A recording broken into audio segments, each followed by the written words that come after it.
Today I'm joined by a man who's made a big difference in a lot of people's lives, certified Wim Hof instructor and owner of the Breathing project, Brian Morrison. Brian, thanks for joining me again for the second podcast that we've done together. It's my pleasure, Dan. Thanks very much for having us again. It'd be great to chat to you again, and all that's happened since the last time. There's lots to get into, isn't there? Yeah, that's the thing. Obviously, when we spoke last time, I just recently got into the breathing with you through the online classes. But since then, I've done the workshop and just feel like I know a little bit more about what the breathing takes. But how's it been for you? It must have been a bit of a whirlwind with the Zoom classes and a bit of a community that's started now.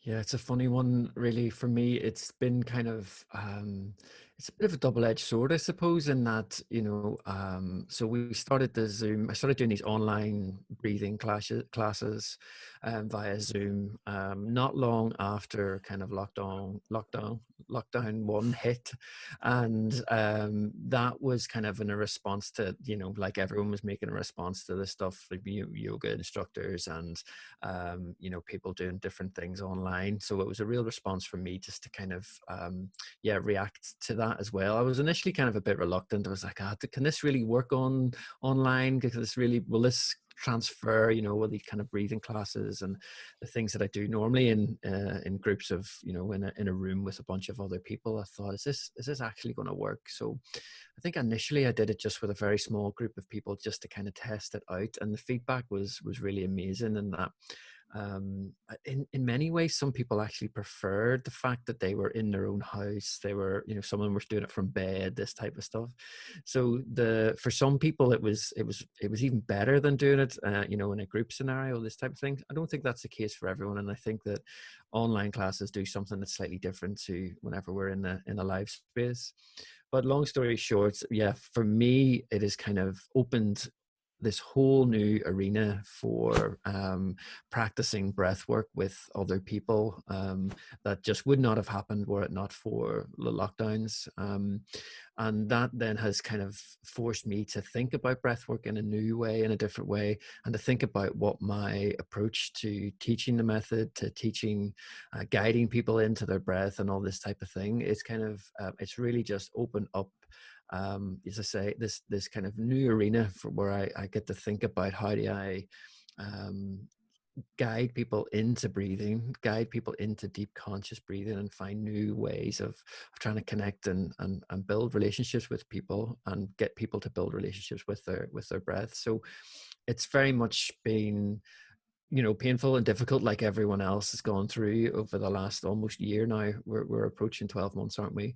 But on the flip side of that is it's full of amazing experiences for me, and kind of from a personal level, I've kind of I've built this community of breathers, as I call them, this little group that we have, and there's people that have come on these Zoom sessions with me every week since I started, and that's an incredible thing that people are really starting to find their way into their breath. And so it's bizarre to think of the positive things that have come out of COVID and the lockdowns, but that is definitely one of them for me, for sure. Yeah, and same for me as well. When I first started it, I've got to be honest, I was a little bit skeptical. I'd looked into the Wim Hof stuff. So I knew there was something there. It's something I'd been playing about with for a few years, looking into and not really doing it properly. And then as I went to book a workshop, which I think I told you this on the last podcast, then the lockdown came in and you started these Zoom classes, and I thought this would do for now, just for an insight. And I was completely taken back by the experience. I've since released a video just talking through my experience a little bit, which I'm not sure if you would have been aware of when I first started doing the breathing with you. But I lost my uncle last year at the start of the lockdown, and that hit hard, obviously, and with all the changes going on as well. But seriously, the breathing has just, it's hard to explain, but connection to myself, nature, and just being present. But it's really helped me. I was just wondering, who is it for though? Who would you say this breathing's for? Obviously, for me, it's helped with grieving and becoming more present, but who can do it? Yeah, it's good. It's a good question, and I suppose the simple answer is everybody can do it, and everybody should do it. That's my opinion. But of course, I'm going to say that, and it is for everyone. But some people don't take to it as well as others. Perhaps my partner's a perfect example. She finds it very difficult to kind of engage in this type of activity, and it's partly to do with kind of her being incredibly stimulated, having a stimulated mind and very active mind, and she doesn't like to sit still. She doesn't meditate, those types of things.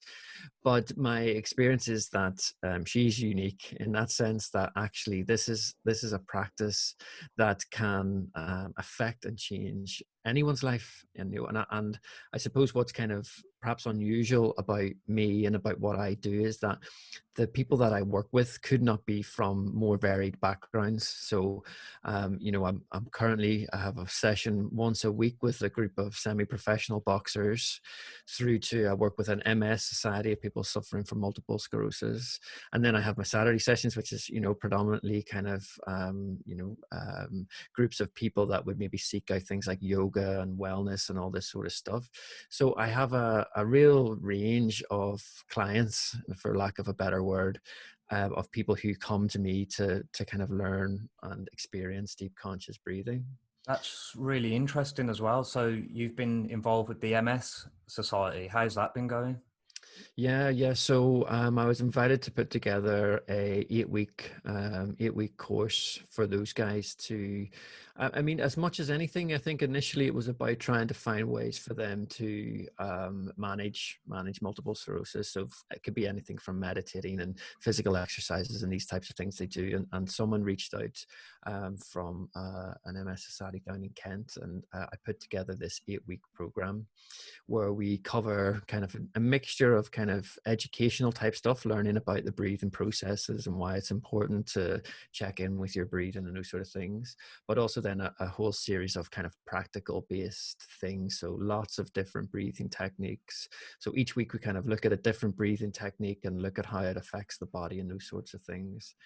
And yeah, the feedback from that, I'm just approaching the last week of it. Next week is the last week, is the final week, and the feedback from that has been overwhelming. In fact, so there's about 15 people that come each week, and the things that they've been saying about the course has been really, really overwhelming. I've kind of, it's the first time I've done something like this, a kind of progressive 8-week course, and it's been amazing, and certainly people have said that this process has been helping them manage both their anxieties around their conditions, but also from a physical perspective, in that lots of them also tend to suffer from asthma, and that they've been talking about how they're breathing more fluidly, more freely, and these types of things. And the simplest bit of advice I can give anyone is to just start to pay a little bit more attention to our breath and our breathing, and we tend not to do that unless there's something wrong with it, unless we have some physical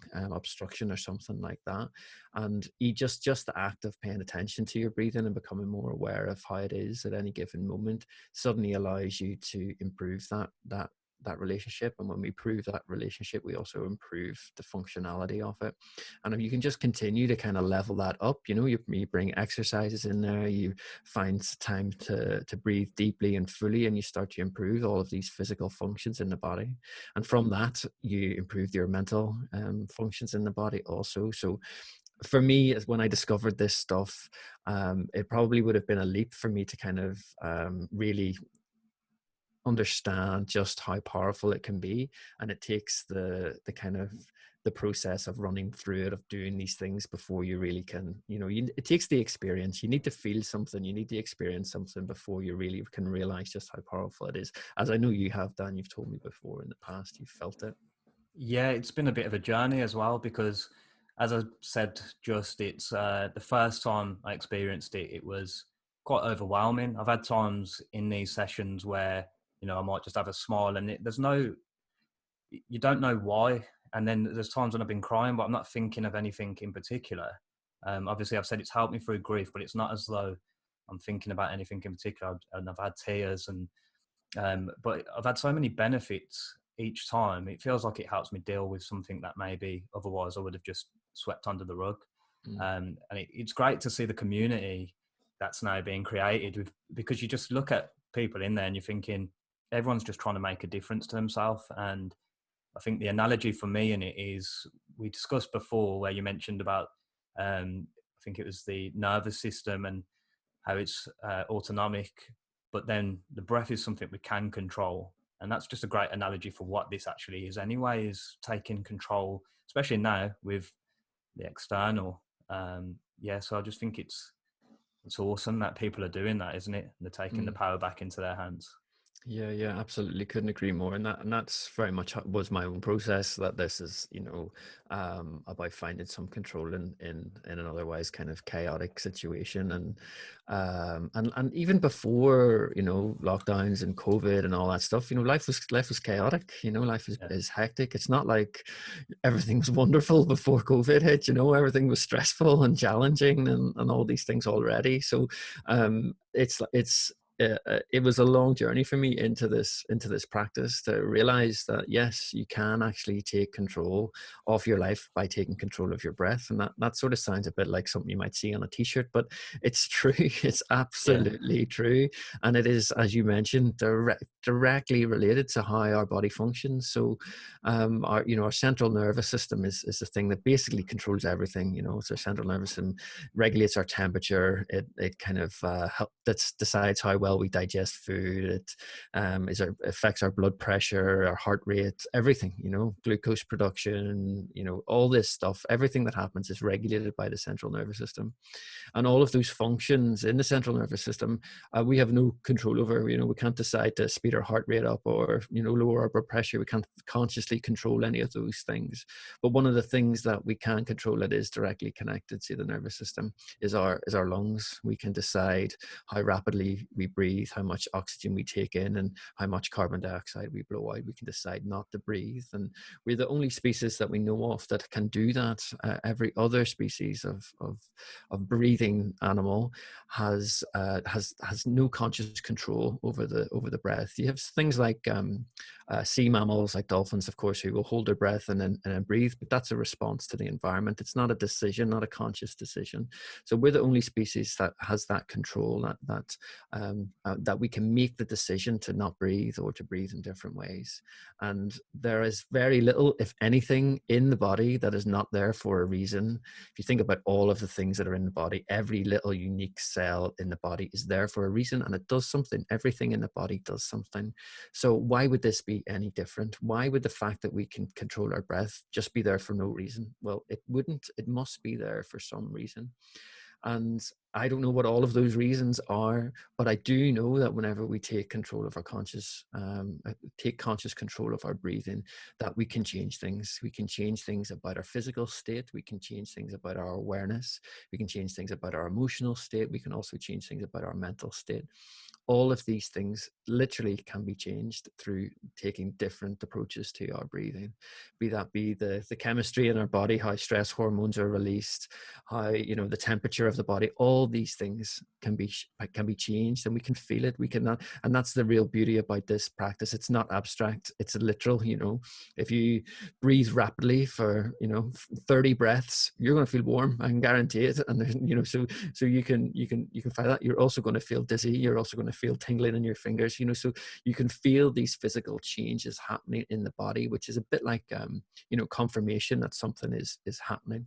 So yeah, I think that there is more to breathing than just this kind of automatic function that happens in the body. It is something that is there, call it like spiritual or divine or anything, but there is some reason why that is there. I don't know, as I say, what it is, but it is definitely something that for whatever reason we have been separated from. This is ancient practice. This is nothing new. This is not, I'm not doing anything that hasn't been done thousands of years ago. This is ancient practice. All I'm doing is putting a contemporary twist on it. I'm using a nice microphone and music from Spotify or whatever. This is all I'm doing is making this contemporary. This is old ancient knowledge, and it's stuff that we should be reconnected with, really. Do you think that's just overstimulation for the most part, in terms of that we're so busy that we start shallow breathing? Because I've noticed over the last few years, when I am working and I'm just sitting at my laptop, I'm not doing anything, crazy. I Mhm. shouldn't. but I noticed that, I'm getting stressed from that. And is that down to shallow breathing, do you think? Is that something that a lot of people are doing without even realizing? Yeah, I mean, as it's been explained to me, is that we've become a society of shallow breathers, of people who breathe through their mouth and people who breathe into their chest. And all of those things are connected. So if we breathe through our mouth, we're much more likely to breathe into your chest. It's much harder to breathe in through our mouth and into our belly. A diaphragmatic breath is much more difficult to do in through our mouth. So if we're breathing in through our mouth, we're more likely to breathe into our chest. And if we're breathing into your chest, it's much more likely that it's going to be a shallow breath because it doesn't have very far to travel. So if we're then that breath is only going to be shallow. And what happens whenever we have shallow breaths in and out through the mouth that are only going into our chest? Well, that is a signal to the rest of the body that something is happening here. We need to kind of elevate the systems in the body, so the nervous system switches on whenever we're breathing in this way. So what happens is you get the sensation of stress whenever we're breathing, rapidly, because that is a response of the body. But it is also a bit like a feedback loop. So whilst that experience, that physical experience, shallow breathing, mouth breathing, chest breathing, will stimulate a kind of stressful feeling, whenever you are stressed, you will also then mimic those responses. So stress will bring on these physical responses, but the physical responses will also make you feel stressed. So it's almost like this feedback loop. So you're sitting at your computer, you're doing some work, your computer crashes, you get a bit stressed, you start shallow breathing, you start trying to manage the situation in a way that an ancient body would, because that's what we are. We're still basically the same physiology as we would 1,000, 10,000 years ago. Well, what would a cave person do back in, if something went wrong? Well, they'd just probably smash the thing up and get all the adrenaline out. Whereas what we do is we sit and we get stressed, and we sit and we get stressed, and then that all just goes internally. We don't have any release for that.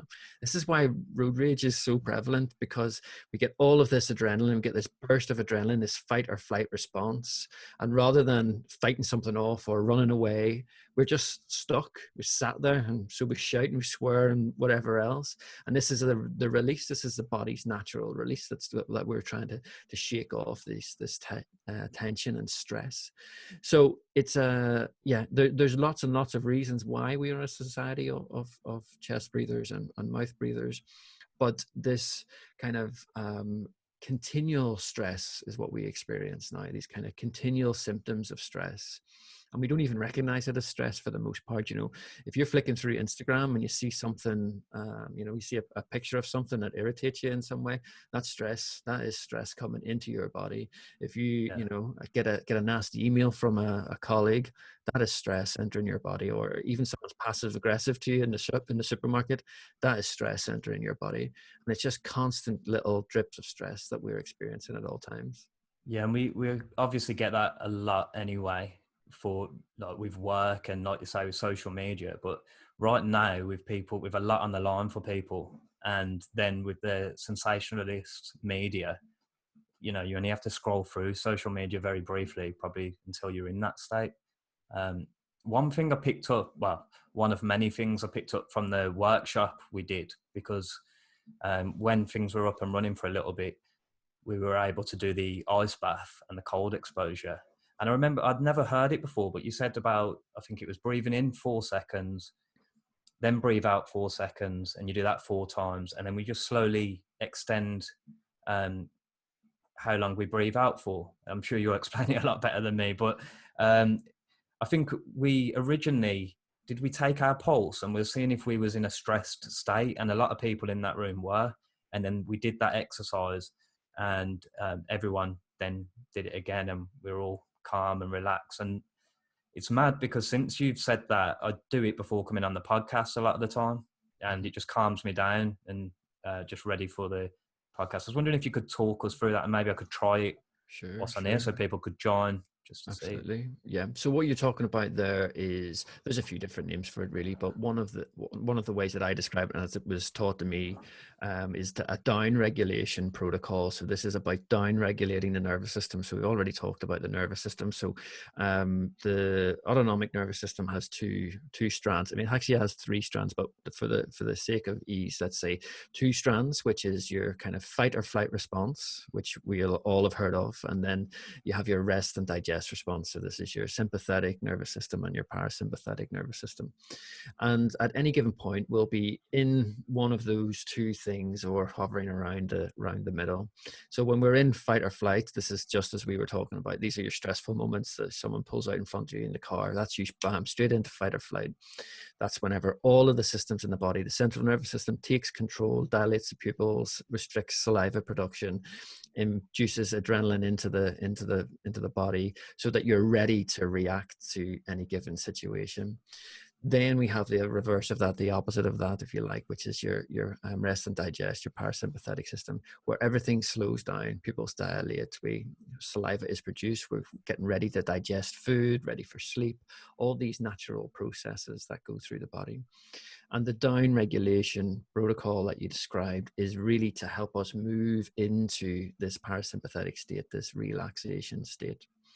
So that is a really helpful thing for people in today's society where we are getting stuck or spending too much time in the fight or flight response.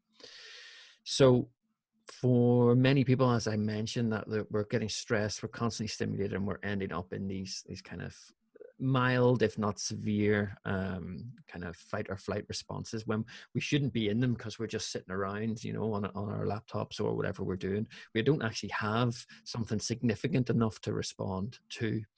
So for those people and for those situations, it's helpful to help the body to move back into the parasympathetic state, the rest and digest state.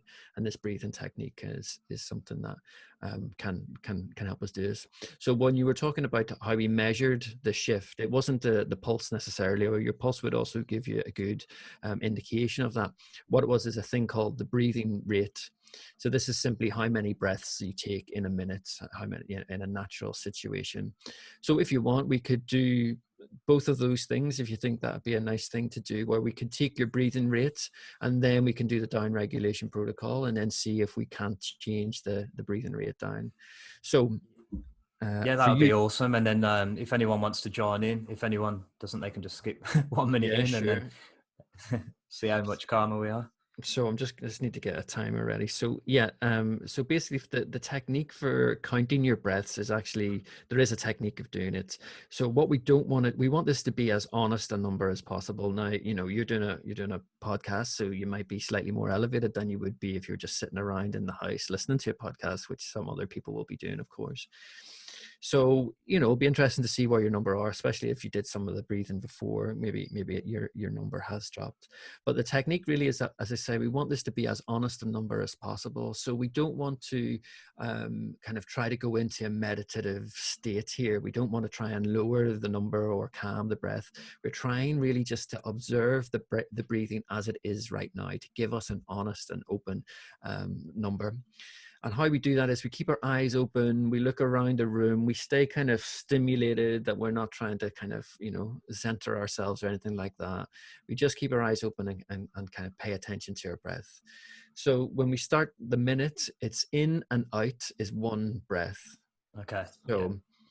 So you can just relax yourself and just tune into your breathing, and then I'll start the timer and just, So starting from now, just begin to count the breath. So in and out is one breath. And as I say, just keeping our eyes open, have a little look around your room. It's a nice thing to do to remind you where you are, but don't lose count. And again, if we start to focus on the breath, we'll often try to change it in some way. And that's natural. It's a natural thing to do. But what we're trying to do is just to let it be. Just let it go in and out as naturally as you can. So about halfway. If you end up with a half number, that's okay. Just in and out is one breath. And you can do this anytime, really. It's a great indicator as to where you are at any given moment. Often we're disconnected to how we feel because of feeling stressed most of the time. So just a couple more seconds and stop.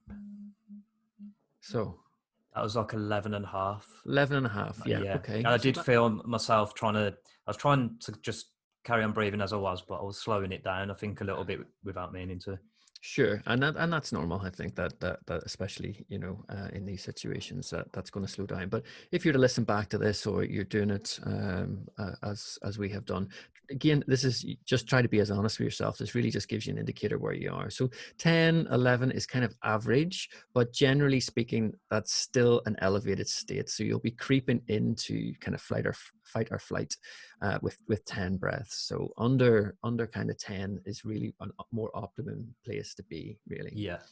Above 10, then you're into much more kind of stressful, so 10 to 15 is kind of, it's not so bad. But if you're above 15, your body is in pretty high state of awareness, of stress, and you'll probably be sitting here not realizing that. And there will definitely be people who have just done that, who are into the 20s, who are sitting around feeling normal and not realizing that actually their body is in a real state of fight or flight. Yeah, when we went round the room last time, I know that a lot of people were above that 15, and then we happened to bring it down, didn't we, with the breathing?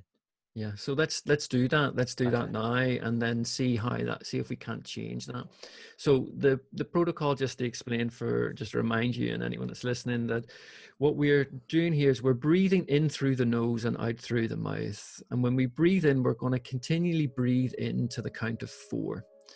And then we're going to breathe out, but we're going to change that number. Our aim is to essentially lengthen the exhalation. So we want our exhalation to be much longer than our inhalation. And we're going to do that in gradual stages. So we breathe in for 4, then we breathe out for 4. Then we breathe in for 4 and we breathe out for 6. Then we breathe in for 4 and we breathe out for 8. And then if we can, we'll breathe in for 4 and breathe out for 12. We'll see how we get on. Maybe we'll push it up to 16, but maybe for this, we'll do just up to 12. Okay. Yeah. And when we're exhaling, what we want to do is bring some control to that breath, because we need to slow that breath down for the longer numbers. So when we get up to those higher numbers, change the position of the mouth, try to find some control in your abdomen, in your body, that just allows that air to squeak out a little bit easier than it would do if you just breathe in and then it's going to be very hard for you to continue to elongate that breath. Whereas if you breathe in and then you're breathing out with a pursed lips, it'll allow you to breathe out a little bit more. All right, so let's make a start. So we can do this with our eyes closed. And just take a deep breath in just to reset ourselves. So deep breath in, relax, let it out the mouth. And just follow me, breathing in, 2, 3, 4, and out. 2, 3, 4, and in. 2, 3, 4, and out. 2, 3, 4, and in. 2, 3, 4, and out. 2, 3, 4, and in. 2, 3, 4, and out. 2, 3, 4, and in. 2, 3, 4, out for 6. 2, 3, 4, 5, 6, and in. 2, 3, 4, and out. 2, 3, 4, 5, 6, and in. 2, 3, 4, and out.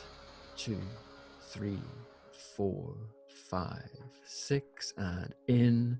2, 3, 4, and out. 2, 3, 4, 5, 6, and in. 2, 3, 4, out for 8. 2, 3, 4, 5, 6, 7, 8, and in. 2, 3, 4, and out. 2, 3, 4, 5, 6, 7, 8, and in. 2, 3, 4, and out. 2, 3, 4, 5, 6, 7, 8, and in. 2, 3, 4, and out. 2, 3, 4, 5, 6, 7, 8, and in, 2, 3, 4, out for 12, 2, 3, 4, 5, 6, 7, 8, 9, 10, 11, 12, and in, 2, 3, 4, and out, 2, 3, 4, 5, 6, 7, 8, 9, 10, 11, 12, and in. And just let that one go. Yeah, that feels good. Nice, nice. Yeah, I lost myself there for a second, but yeah, that feels really good. And I find it so much easier now, whereas the first time doing that, it was hard to breathe out for so long, and also question myself little things, when you need to swallow and stuff like that. Mm-hmm. I'd be like, I don't know, things like that would play on my mind when I first started this breathing. Mm-hmm. So yeah. Well, you're getting brought into your body, and that's one of the things that happens with the breath, is that you get brought straight into your body. So you suddenly become aware of all of these things that maybe you were neglecting, and rightly so. You shouldn't be thinking about all of your internal workings at all time. But when we do come into our bodies, then yeah, other things come up, other physical responses come up. So like swallowing and yawning, and notice that you've got a sore foot, or all these different things start to come into our minds whenever we breathe in this way and come into our body. And the process of doing this is like any other, like it's practice. You're a regular breathing practitioner now, so your lungs will have expanded since the last time that you've done this. The functionality of all of the breathing mechanics, your intercostal muscles, your diaphragm, they will all have been strengthened from this regular practice.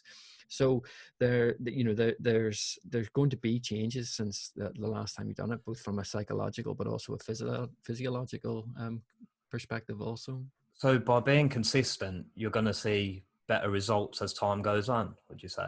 Oh God, yeah, absolutely. I mean, it's no different to any other type of training in that sense. If you lift weights once a month, not very much is going to happen, is it?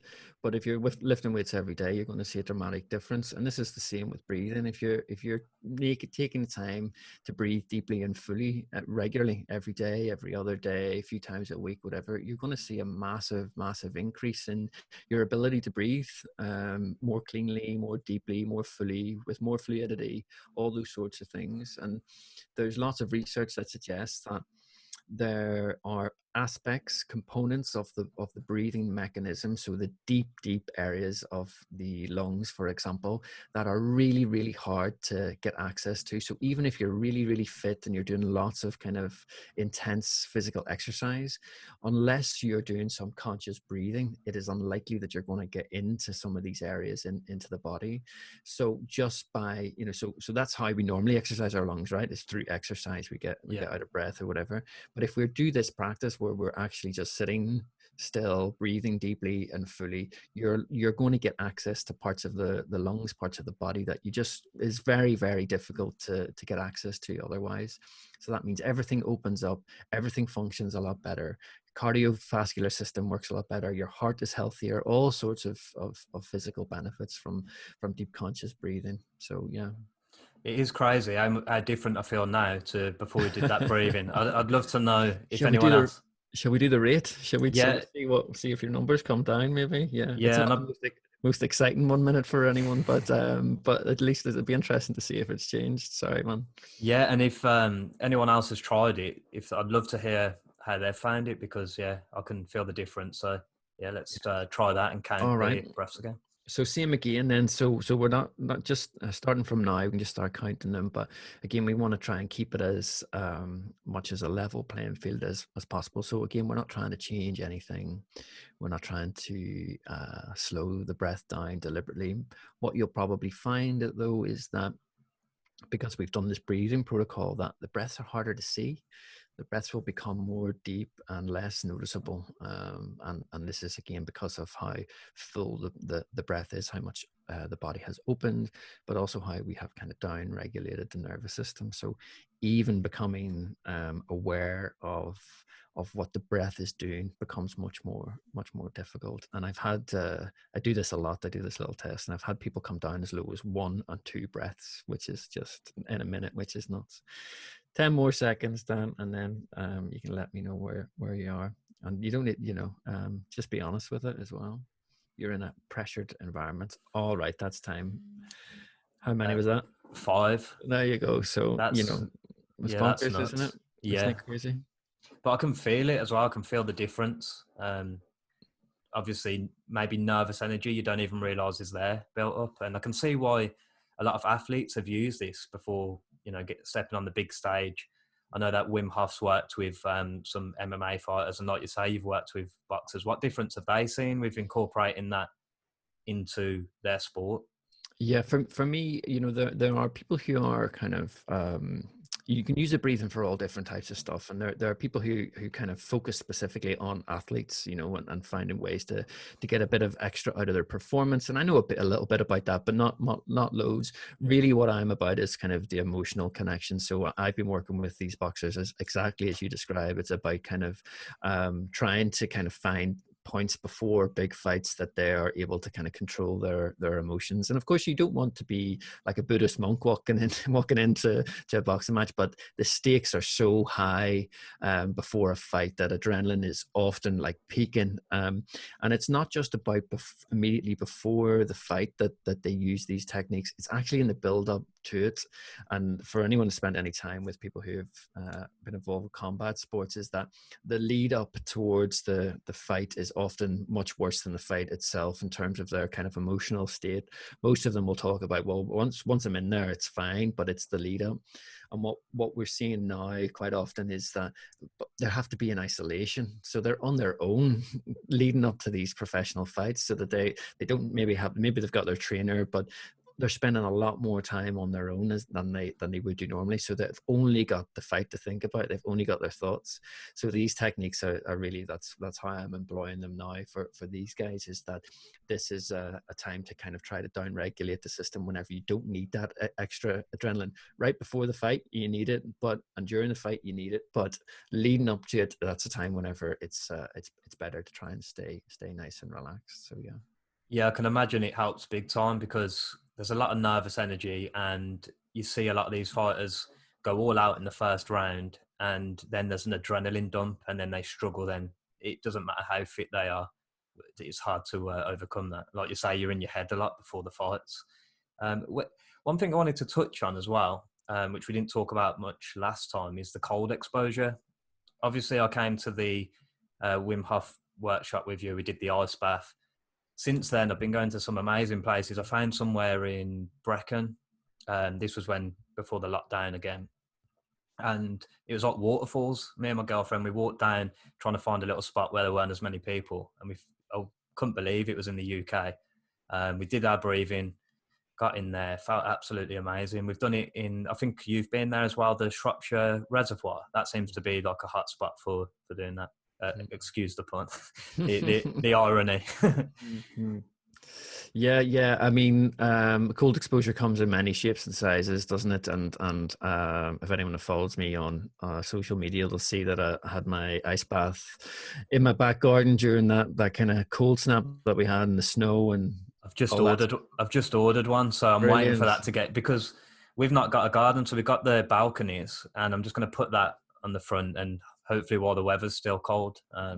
Because when we last spoke as well, just to touch on that, I was doing daily cold showers. I felt Mm-hmm.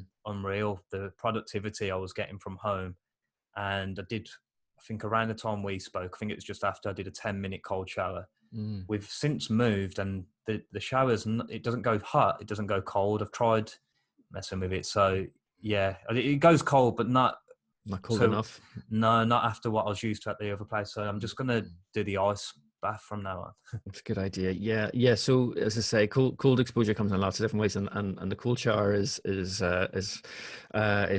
something that's absolutely been a daily staple for me. And I think if there's a couple of things that people might want to take away from this, but starting some regular cold exposure is absolutely is a total game changer as far as your health is concerned. And so yeah, like I say, you have you could have an ice bath, or sort of, I see people in wheelie bins and all sorts of stuff out the back. You could be going off into nature and these more beautiful places that you describe. And all of them do slightly different things, but the key aspect is that you're kind of connecting to the cold, and you're connecting to your body through this process as well. And for me, this journey has been quite a lot to do with embodiment, and trying to come back into my own body, and also help people to come into their bodies. And that can sound like a bit of a wishy-washy, maybe even new age type thing, but when you break it down, it's really kind of straightforward in that. You described it at the beginning of the podcast, and of crying and not being totally sure or feeling exactly what those tears were coming from, or laughter, or any of those emotions.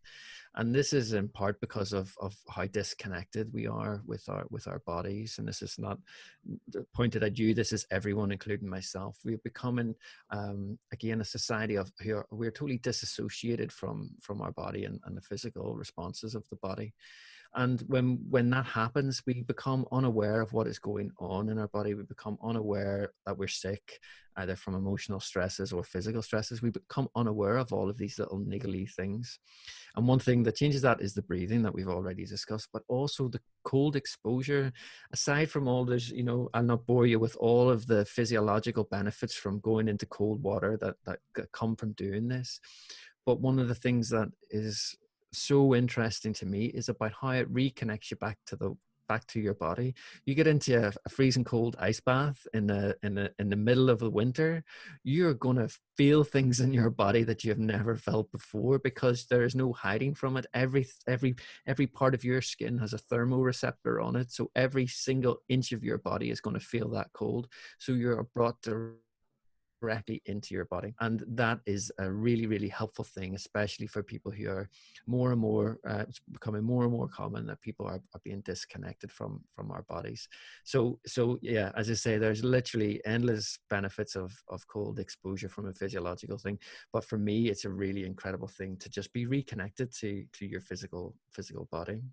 Yeah, it's the last thing that I ever wanted to do. I've got Raynaud's syndrome, and so my hands would always go purple at school. I remember everyone pointing out, purple hands, and they've got so much better.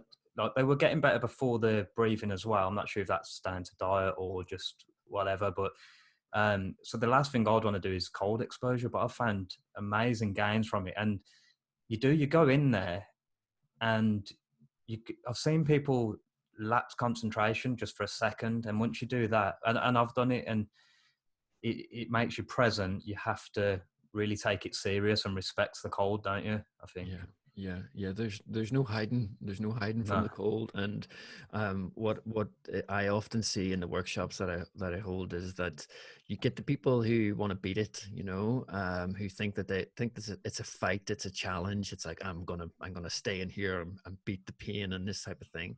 And it's not about that at all, as you well know, Dan. It's about allowing yourself to sort of surrender into this moment and let the body do what it can do. The body is more than capable of dealing with cold water, more than capable, especially for short periods of time.